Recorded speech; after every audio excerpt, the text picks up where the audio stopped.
আসসালামু আলাইকুম। স্বাগত জানাচ্ছি নাজমাস কুকিং স্টুডিওতে। আমি আজ তৈরি করেছি তেলের ঝামেলা ছাড়া কাঁচা আমের টক ঝাল মিষ্টি আচার।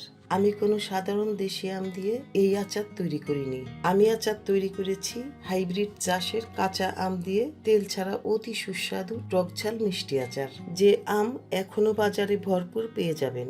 আমি আজকের এই আচারের আমটাকে হাইব্রিড কেন বলেছি সেটা আমি আপনাদের বলছি। কারণ এবার আমার বাসায় আচার তৈরি হয়নি, আর এরই মাঝে আমাদের দেশি যে আমটা পাওয়া যায় সেই আমটা শেষ হয়ে গেছে। এখন আর দেশি কাঁচা আমটা বাজারে পাওয়া যাচ্ছে না। ইদানিংকালে চাষিরা অল্প সময়ে বেশি ফলনের আমের চাষাবাদ করে থাকেন।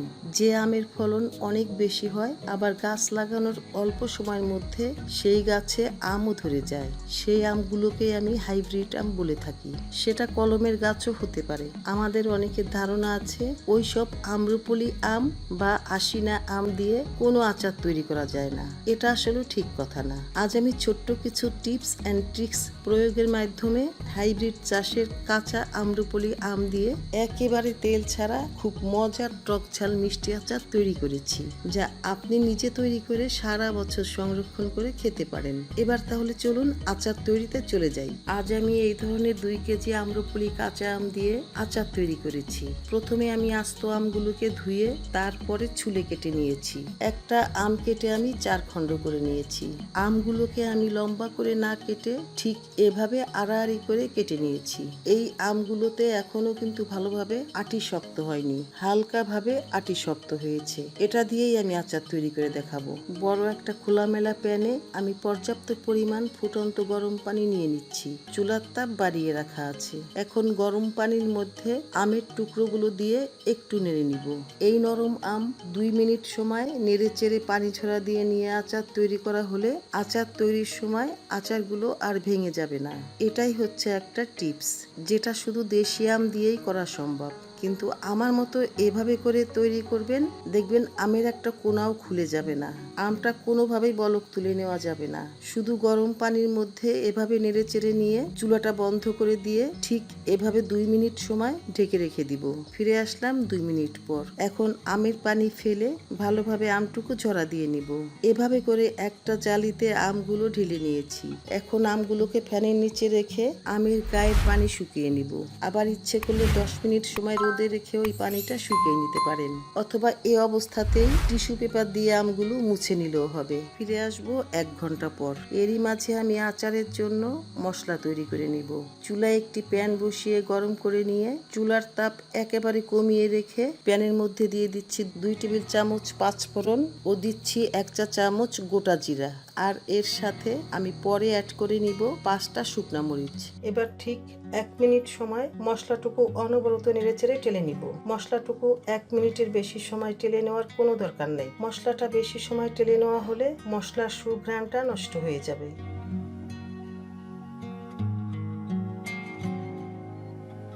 পাঁচফোড়ন ও জিরা টেলে নেওয়া হয়ে গেল।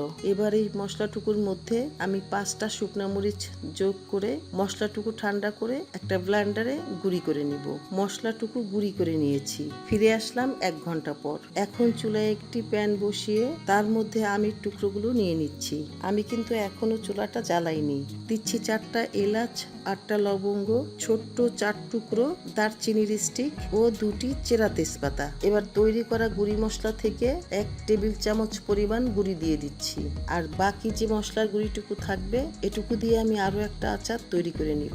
এখন দিচ্ছি অর্ধেক চা চামচ হলুদ গুঁড়ি, দিচ্ছি 1 চা চামচ লবণ, দিচ্ছি 3 কাপ চিনি। দর্শক, 2 কেজি আম ছুলে আটি ফেলে দিয়ে এখানে আমার প্রায় 1.5 কেজি পরিমাণ আম রয়েছে। এই 1.5 কেজি আমের মধ্যে আমি 600 গ্রাম চিনি দিয়েছি। দিচ্ছি 1/4 কাপ সাদা ভিনেগার। এই ভিনেগার ব্যবহার করা হলে আচার তৈরির পর আচারটুকু একটা এয়ারটাইট কাচের বয়ামে সংরক্ষণ করে আপনি সারা বছর নিশ্চিন্তে খেতে পারবেন। ভিনেগার ব্যবহারের জন্য আর আচারটা নষ্ট হবে না। এবার চুলাটা জ্বালিয়ে দিচ্ছি। এখন চুলার তাপ মিডিয়াম আঁচে রেখে প্রথমে আমি 2 মিনিট সময় নেড়েচেড়ে আমটুকু রান্না করে নিব।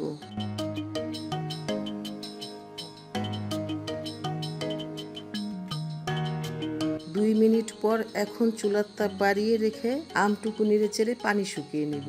এই আচারটা খেতে এত মজার, সেটা আপনি তৈরি করে না খেলে কল্পনাই করতে পারবেন না। তাই আমার অনুরোধ থাকবে, এখনো কিন্তু বাজারে বিভিন্ন ধরনের কাঁচা আম পাওয়া যাচ্ছে। যে কোনো ধরনের কাঁচা আম দিয়ে আপনারা অনায়াসে এই আচারটা তৈরি করে নিতে পারেন। এমনকি আমি এই আম দিয়ে কাশ্মীরি আচারও তৈরি করেছি।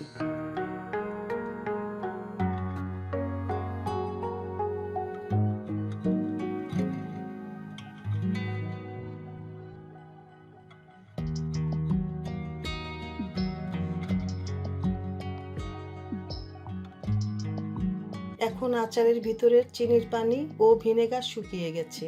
এই অবস্থায় আমি আচারটুকু চুলা থেকে নামিয়ে ঠান্ডা করে নিয়ে কাচের একটি এয়ারটাইট বয়ামে রেখে ইচ্ছে মতো সারা বছর ডাল, ভাত, খিচুড়ি, পোলাও ও বিরিয়ানির সাথে বা এমনি এমনি মজা করে খেয়ে নিব। তৈরি হয়ে গেল আমার তেলের ঝামেলা ছাড়া কাঁচা আমের টক ঝাল মিষ্টি আচার। দর্শক, আমার আজকের এই রেসিপিটি যদি আপনার ভালো লাগে তাহলে ভিডিওতে একটি লাইক দিয়ে কমেন্ট সেকশনে কমেন্ট করার জন্য অনুরোধ রইল। আর ভিডিওটি শেয়ার করার জন্য অনুরোধ রইল আপনার ফ্রেন্ডস অ্যান্ড ফ্যামিলির মাঝে। এত সময় আমার পাশে থাকার জন্য আপনাকে অনেক ধন্যবাদ। আপনাদের সুস্বাস্থ্য ও দীর্ঘ জীবন কামনা করছি। আপনারাও আমার ও আমার পরিবারের জন্য দোয়া করবেন। ইনশাল্লাহ আবার দেখা হবে নতুন নতুন মজার রেসিপির ভিডিও নিয়ে।